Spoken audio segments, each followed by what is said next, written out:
Welcome everybody, hope you've had a good week. For you regular viewers, you know I am, otherwise I'm Shane from Direct Bird Products. What I really want to talk about today is a couple of mixed things. One being some of the flights. I've already prepared one of the flights for the Crossbills, which I will be showing you that shortly. They're in there, took some footage of me releasing them in. Things like that, and fell a bit behind with them really. They should already have been in there. As you can see, the birds are well in the condition period now, but I'll speak about that shortly. But yes, they're in there. I've just offered some nesting material to them today just to see what stage they're at, and they've started picking it straight away. But there is a couple of clips I did while I was doing that flight, and about how I dress the flight with the conifers and the different types of nest sites I'm using. As I've always said, I always use two no matter what type of bird that I'm using it for. But before I do that, I just want to say a massive thank you to Dean Walton for your huge donation. We don't ask for any donations whatsoever, and it was really nice of you to donate to the channel, so thanks very much. And the bit I will be doing for you on Linux, I'll show you one shortly. I'm only going to catch one up, a nice one. It's a pied cock bird. They are very flighty birds, as anyone knows, so I don't want to stress them out too much by chasing around the flights, and just stressing them out in cages when I don't really show them anymore. But that'll be later on. Also about what stage I'm at with conditioning and things like that, and just the general thing. So yeah, we'll start off with the crossbills, as I said, and then we'll take it from there, working towards what I'll show you after that is one of the flights I'll be dressing for green finches, but I'm not going to do it inside the flight. I'm going to actually mock it up outside so you can actually see the stage what I'd go through, because if I do it in the flight you're not really going to see the full potential and show you the type of things I'll be using to do that. But otherwise, yeah, enjoy and just sit back and relax. It is Friday after all. This is the nest that I've opted for the front and side bit. Like I said, it's a framed one I've made, just with conifers around where I've just cut into the actual pieces on the side just to fit the conifers in. I'll take a picture of that separately for you so you can have a look at that. So this back corner has got the wire line nest that I mentioned earlier, just to give them that option of where they want to be. When I do the flight next door, I will be actually covering that side up with some sort of green, not mesh, but like a green fabric or white, depending on what I can get. It's just to stop the interference from next door, because that's one of the worst things, birds in neighbouring flights interrupting and distracting them.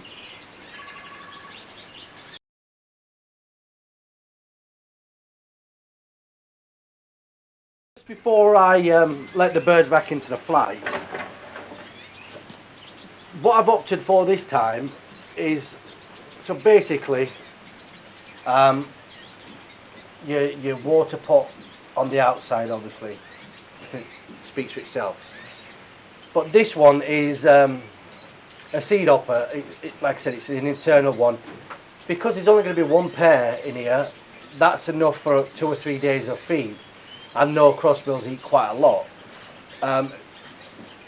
Really sturdy. They've got 2 hooks there and they've got a clamp there. Easy to get in and out of the cage, the flight, sorry. So that's going to work perfectly. It just keeps them from getting clogged up everywhere, and just a tidier option for me.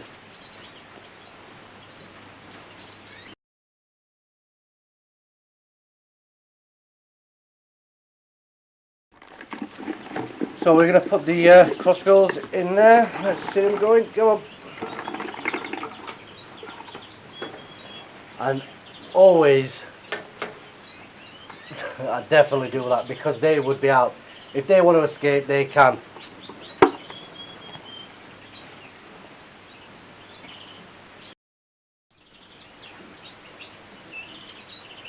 They're both in there now, so I'll let them settle in their surroundings and have a look round.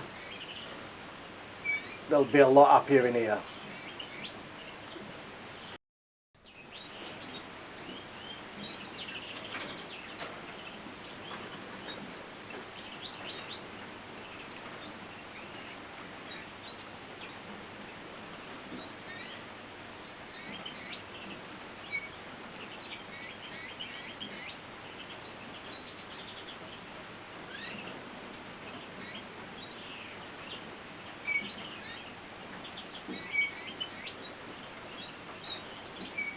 No doubt that branch will be chewed to bits in no time, knowing these.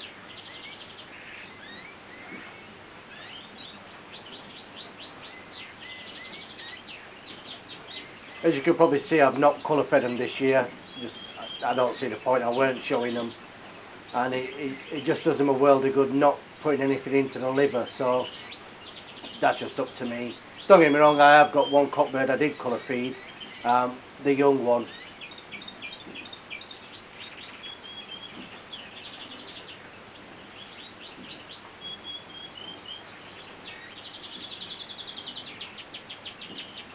Looks so much happier in there.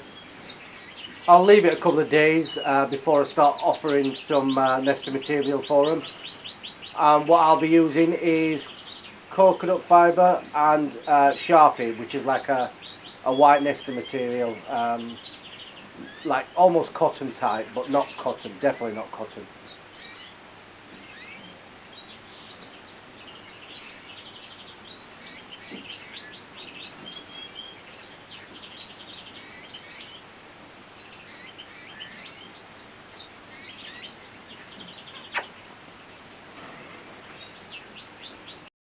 Right, so on to green finches. As many of you know, or know me personally, know that that's one of the main breeds that me and Mark both breed. I'll be running 7, 8 pairs of green finches alone, with the rest of the chaffinch and stuff, which I've already mentioned previously. But today I'll go through what I'm going to do with the green finch nest. And like I've said before, this is just a piece of downpipe, a plastic one. I've just cut, or should I say, drilled 2 holes in the back there, just to get on the back. 'Cause this is what I'd use at the back of the fly or cage, and then fill it with conifers. So what I'm going to do is I'm just going to mock this up behind me and show you how I dress it. At least that way, for you beginners, because there is a lot of beginners, or if there's not, you know, we are trying to encourage new people into this and show them that, you know, there is ways to do it without costing a lot of money to do it. And one comment that someone put on my YouTube channel is that the comments or the tips he's getting from what I'm doing is really good, because obviously we can't go to people's houses who would normally would rely on to get the tips off. So I'm glad it is helping you guys, and this is what it is for. So I'll just get this attached on, then I'll get the conifers and show you the procedure with that. As you can see, so behind me I've got a mock-up as I would do them in the flights. Now this is the pipe, this is the cocoa material nest. This is what I use for the green finches and bullfinches. And for any of you that want to know, this is just a supporting beam where the flights used to be up this side, and I've got the same up the other side. No need for me to remove it. It's not load bearing actually. It's just that I just use it from time to time to hang my nets on, like I've done over there, and things like that. So it's not getting in the way of what I'm doing. So this is what I would do firstly before I put the conifers round, due to the fact that I want to know how the nest would sit before I do it. I don't want to be putting the conifers round and having to remove it, making more work for yourself. So that's how I do that. Right, so for the conifers, just Leyland Eye Cypress, and it's one's me and my boy cut down, Tyler. My son is a great help. He even cleaned the flights out for me the other day. So you don't need a massive amount for one. Sometimes less is more. What last thing you don't want to do is make your flight too dark. So just by placing them in, just one at a time. I mean, you could throw a full bunch in there, but it's pointless if you're not placing them in the right position. And usually this would be more secure because it'd be screwed in fully, but this is just for the demonstration purpose.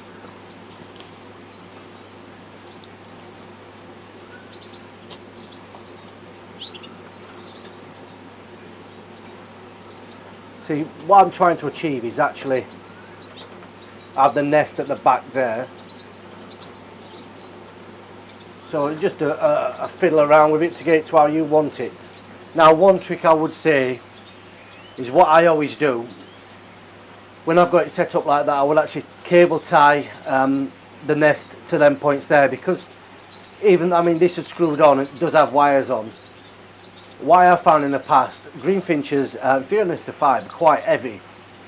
It's secured at the back but not at the front, and as you can imagine, it would tip when it's quite heavy. So just a little tip there, once you've got your actual nest in place, I would pull a few of them strands off there so they're not actually interfering with them nests. Put them in the bin. And then, like I said, cable tie them 2 points there so your nest is nice and secure in that point. So this is how I do one of the sites. This type is exactly what my dad had used, or would have used years ago when he was around, when he was breeding birds. This is, nothing's really changed. I haven't changed anything over the years. It's exactly how I did it, and it's exactly how I intend to carry on doing it. I mean, I have used nest boxes with these nests in, something like this, with actually the nest in, because it's secure that way, and like I said, that'd be screwed to the back and the nest is sitting there. It's more secure. So I will be doing that with some. Just haven't had really time to make too much of these up, as well as doing everything else. Right, so now the next one, I've explained this time and time again. This would be same again, a conifer, but if I do it with conifer, which I tried to do earlier as a mock-up, you actually can't see the process I'm trying to achieve. So what I've done is cut a piece of waste. It's just actually starting to bud, but Mrs. won't know. So basically, this is just the branch, so you can actually see. You just imagine it being conifer, and like I said, you won't be able to see what I'm trying to achieve. And I will actually put pictures and some videos. Believe it or not, I've got so many videos and pictures in my phone from over the last few years, which when I was going to do this originally, I started saving them, but never got round to doing it. So they will be included after this section. A grass line. This is the ideal size for green finches. I've said it time and time again what birds these are breeding. I've had bullies in this. Plenty big enough for northern bullies as well, because these are quite big. So I would actually select a fork in the actual point that I'd want. So just by spending a few minutes and just having a look at it and finding the perfect one, because what you want to do is select one that is going to be securing. I mean, that's perfect. As you'll see on one of the pictures with one of my green finch hens last year, successfully went in this style 3 times. I took the eggs away for the last round and only let her have 2, but she reared the chicks both times, and it was exactly this process I'm going through now. So select the fork and cable tie that into place. Bear in mind that this would be conifer, so it's nice. It's got a nice bit of cover at the back and at the front, and I would actually place this in the corner of the flight, or just like that, just so the fact that they've got that bit of cover from the back. So this would be the back of the flight, and I've got all this cover to the front. But with a point that you can actually still see the hen sat on the nest. As you will see in the picture, I could see clearly. I took a picture of the hen sat on the nest, and it's so much better. Like I said, it's experience really that has taught me these little tips over the last 30 odd years of keeping birds, what works and what doesn't work. I've already told you the process time and time again, what I do with the nests, but same type with these. All I would do with either of these is just, before I do anything, 'cause you don't need no nest felt in there, you don't need a nest felt with that. That is ready to go. That'd be ready to go. All I put in is a bit of DE powder in there, and it works exactly the same as what it would as a normal nest with a nest felt in. So that's how I'd set the green finches up. So just take a look at the pictures anyway, and the videos. Like I said, there's some lovely videos there what Mark did for me and sent me over the last couple of years. We keep in touch with each other quite often through breeding season, just to check that we're both on the same page and at the same level with conditioning and breeding. And last year we both run out of rings, and I had to revert back to my older rings from British Bird Council at that point, because there's no good having good birds, good show birds, if you don't ring them, because you just can't show them, and you can't actually sell them either. You can give them away. I mean, the standard of our green finches are a clear difference to the wild counterparts. Colour and sizes just evolved over the years, that you can't mistake them for the wild counterparts. But like I said, ringing them. On that note, it is a size E ring for green finches, and we're still waiting for ours to come at the moment. We have placed an order with the IOA, but they do take a while because they are ring coded. Our ring code is 358, I think. I forget it sometimes. But yeah, that's the good thing about the IOA. You've got your own ring code. I will be covering them. I'll show you the process of banding the rings when it comes to it, and you don't need to go out and spend expensive things on banding tools or anything like that. I mean, in the past I just used masking tape and just put a bit of masking tape around it, which I'll show you all them procedures, because there's no point spending the necessary money. So that's that. Have a look at these pictures and videos from previously. Also, I'm going to chuck one in there. I've had it 2 years in my phone because I loved, you don't often see, it was sent to me a couple of years ago. It's a goldfinch cock with a canary hen, and it's the goldfinch cock that's actually feeding the mule chicks. So it was sent to me, and I've kept it ever since. I think it's a brilliant little clip. So yeah, just enjoy them. And next I will be going on to the linnets, and like I said, I'll show you a linnet and talk you through why I bred linnets in the past. Like I said, I haven't bred much of them recently, but I'll talk to you about that then.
I'll now talk to you about linnets. I've actually got 2 pairs of linnets this year. The cock bird, the pied bird I'm going to show you, is one that was gifted to me by a good friend of mine. But as far as breeding, I mean, last year, well, for the last 2 years, I've just had them in the mixed flight, and no success with them whatsoever. and never even attempted to go to nest. I think linnets, they need their own flight if they're going to breed, or I'll explain about the cages shortly. But when I've had them in flights before, they don't have to be a massive flight. It could be something as small as 18 inches by 4 foot, and they will readily nest in there, just with the same type of the nest, same as these ones, and the same type of cover as what I said about the green finches. They're not really hard birds to breed.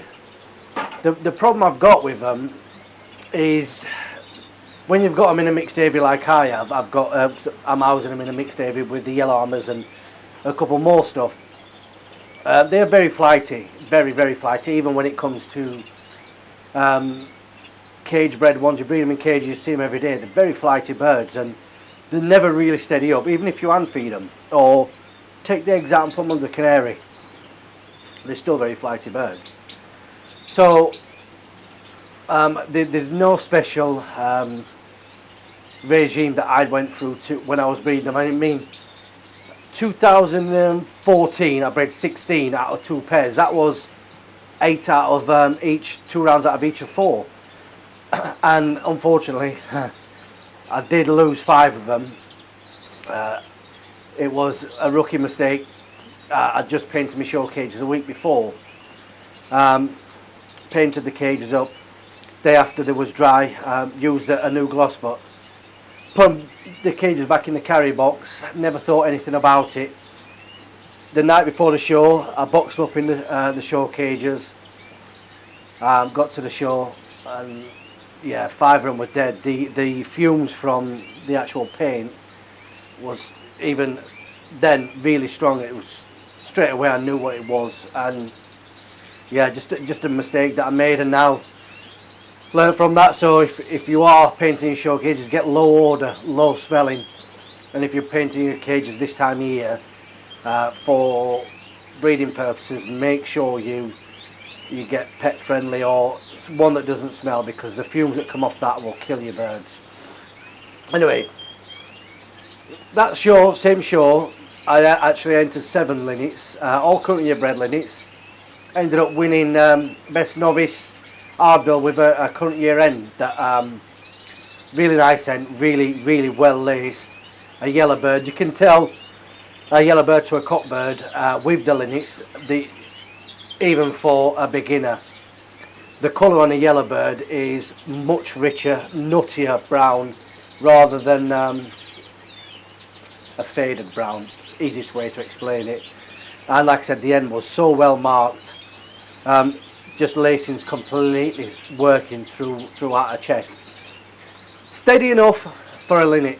I mean, I can see the one now. I've literally just caught the pied cockbird up. Mad as an hatter. He's never been shown, and he only went in a show cage when I picked him off my friend. He met me proper restricted, masks on and everything, and I basically dropped him some seed, because that's what I do. We deliver seed to people that actually can't get out, but that's that. Anyway, back to the linnets, and yeah, so I did really well with the linnets back then, but there's so much with the green finches that shows that you can have an outstanding linnet. Well, within means that'll be a different story, but a lot of people at these shows where we are don't really know what to look for in a good linnet. A green finch, because they're winning all the time, seems to take precedence over no matter what good bird, whether it be a redpoll or a chaffinch. They see a green finch and it's an easy option for them to pick because they're winning everywhere. But Jack Lloyd has some absolutely fantastic linnets. I think he won the Old British. He's won a fair few shows with these linnets, and there's a few of them. The linnets were a couple of years back dominating the show scene. I mean, the Irish linnets, or they're not Irish linnets, still linnets, but the linnets in Ireland are a lot richer colour than what ours are.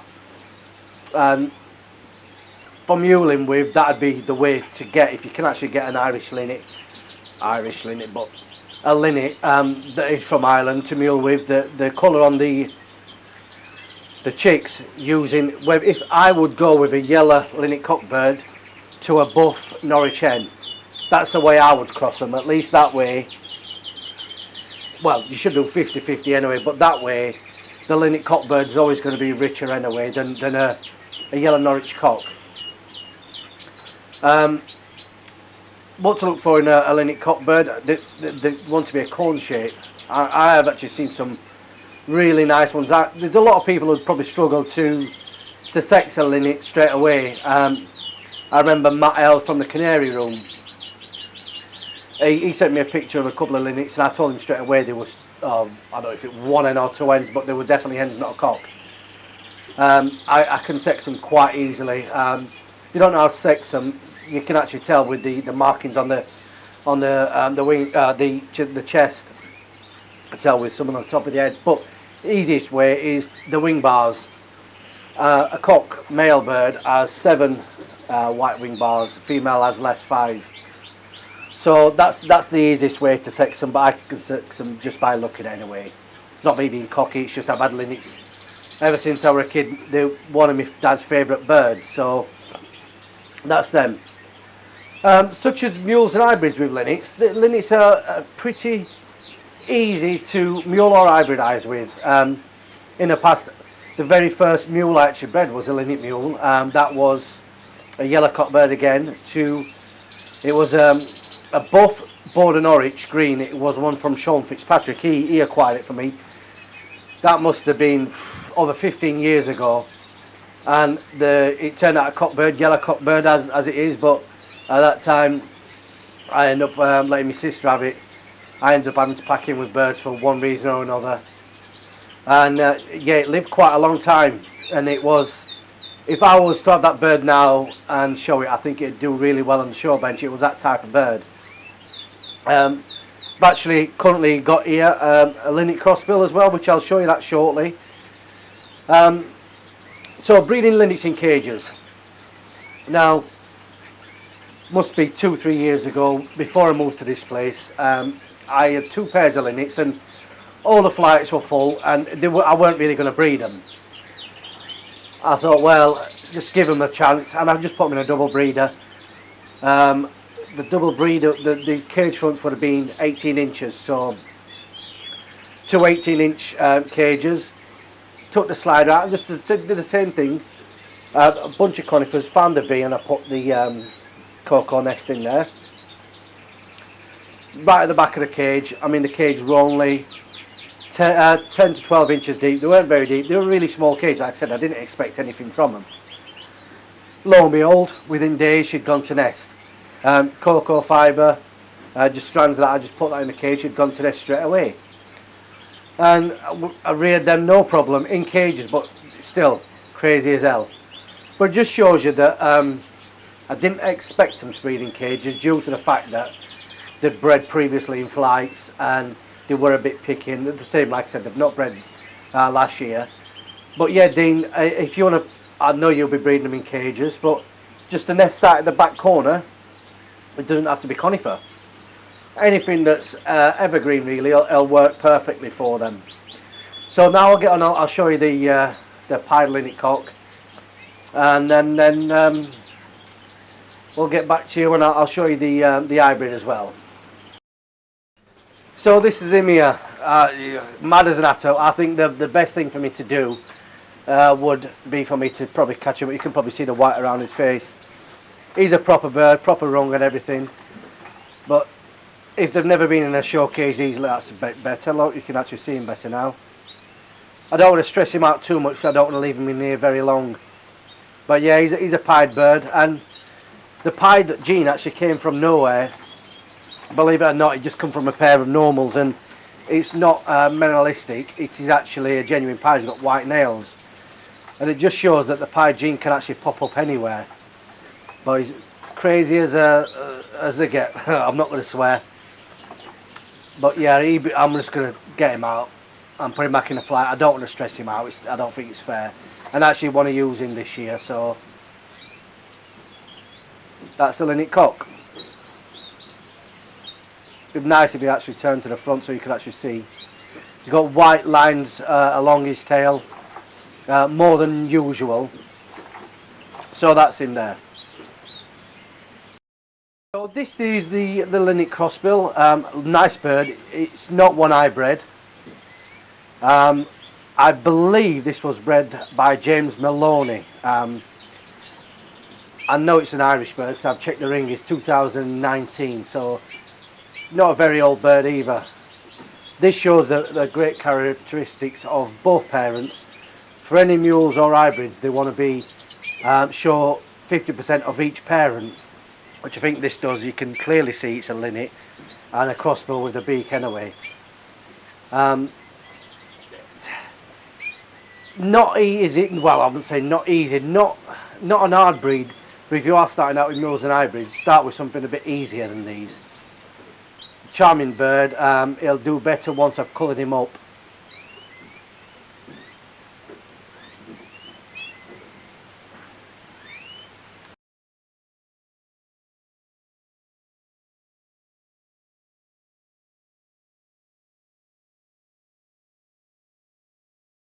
So I've explained previously on the crossbills, these are what I'm using for the feeders for the flights. Just purely, it saves me that little bit of time when I want to come in here and spend more of the time looking around the shed at the birds rather than spending so long feeding. But basically they're so simple to use. I mean, one thing I always do in breeding season is give them the option, give them a option of harder seed as well as the soak seed, which I'm still using. But at least they're not going to run out of food. So I'll have one of these in each flight, and these obviously fill them up. They do hang on perfectly on the flights, and they're pretty bloody solid. They're not cheap. They're not cheap crap. What I say, they are cheap enough to buy, but they're not cheap crap. So that brings me on to obviously the stage we're at now with the birds, and so far as conditioning. Now the canaries, it's a bit late in the day now. Daylight hours are stretching out, so it's more. We're coming to more condition. That's even a Norwich singing in the background there. A lot more in song, especially these canaries here. So these, I would say, 3 weeks or so in advance of what the other birds are, even though they're all getting the same type of diet. I'm not rushing the birds. I'm leaving them to go as long as possible because I'm starting to get really busy with everything, with work in the office and the landscaping side of stuff. So all the canaries, they've got constant egg food in each pot with one pot of grit, and I've got a big load of egg soak seed, load of soak seed. See, that's enough to keep me going for a while. But what I do with that is I'll freeze that and just take it out the night before I'm going to be using it. There is the germ mix that's online to buy, but I don't need to. I'm sticking to what works for me. And like I said, it's easy freezable, or put in the fridge. Stops the actual germination period when the temperature is lower. Got a bit of bloody seed on me. So I'm giving that twice, and next week it will be going up to 3 times a week with my spinach, where I've just fed it them all earlier. I've got another bag here. Keep a load of fresh spinach, constantly baby spinach. And like I said, there was a comment about overfeeding spinach, but when the hens have got chicks, I would say that's what they'd get in the morning, same again in the evening. You want to make sure, if you are giving them an evening time, do it 2 hours or so before it gets dark. Gives a chance for the hen to actually take some food in and fill the young ones up. But yeah, I mean, just an handful like that. And you watch these hens, they had some this morning. They'll be straight down on that. I've mentioned previously, as soon as you put something fresh in, they're straight onto it straight away. No, straight down. So yeah, that's where I'm at with my preparations ready for breeding, and it is going to be soon upon us where we're going to be having eggs and chicks in the nest. So that's the most exciting time of year. But before that happens, I need to finish dressing the rest of these flights.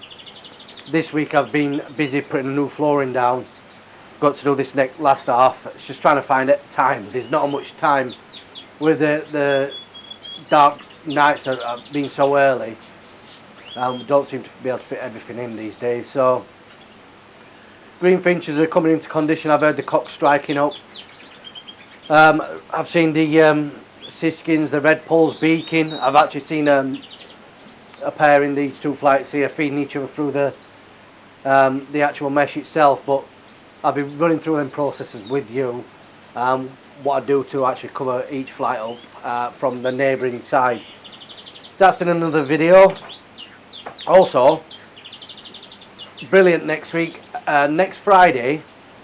We are working on it right now. We've got 2 surprises and from some well-known lads over in Ireland, putting together some videos to contribute to the channel on mules and hybrids. So that is going to be a really exciting one, and one I'm actually looking forward to myself. So, as well as obviously me putting it together, but I'll see the videos before you guys anyway. So there's really exciting time for that one. Just giving me their opinion on how they do mules and hybrids, and I think this is the most important bit, because I breed mules and hybrids. I know Stacey Turner. People have bred mules and hybrids by mistake, not intentionally, but these guys actually breed them, and they turn out some really good specimens of birds. So make sure you tune in next week for that. That's going to be a really good episode. But that'll be it for today, and I hope you have enjoyed it. And thanks again, Dean, and everyone who has watched the channel, because we are doing this for you guys, and it does actually cost us money, as you'll probably know, or if you don't know, well, we do. We put it through an editing program, and we have to pay for that monthly, which it's not a problem, because I wanted to do this for myself, to give back. And yeah, it is what it is. But before I do go, I spoke to Matt L last night at the Canary Room. I hope your birds have settled in all right, and I hope you a speedy recovery, mate, because can't have you going downhill before you get your 10,000 subscribers. So if you haven't subscribed to Matt's channel, the Canary Room, go over and subscribe and get him his 10,000. That'll probably perk him up a bit through this COVID virus. But speedy recovery, Matt, and hope you like this, because obviously we all like each other's videos. But anyway, thanks for watching, everybody. If you haven't already, like and subscribe. And there is a lot of you guys who've actually probably only seen one video, but there is a range of videos now. We've been doing them, I would say 6-8 weeks. I can't remember offhand. Time goes so quick when you're enjoying yourself. So yeah, I'm sure there's something on our channel for one of you. No matter what it is, we do little tips throughout the week. So just have a flick through, see if there's anything that might take your fancy in there. And anyway, enjoy the rest of your Friday and have a good weekend. Plenty for you to do. Take care, guys.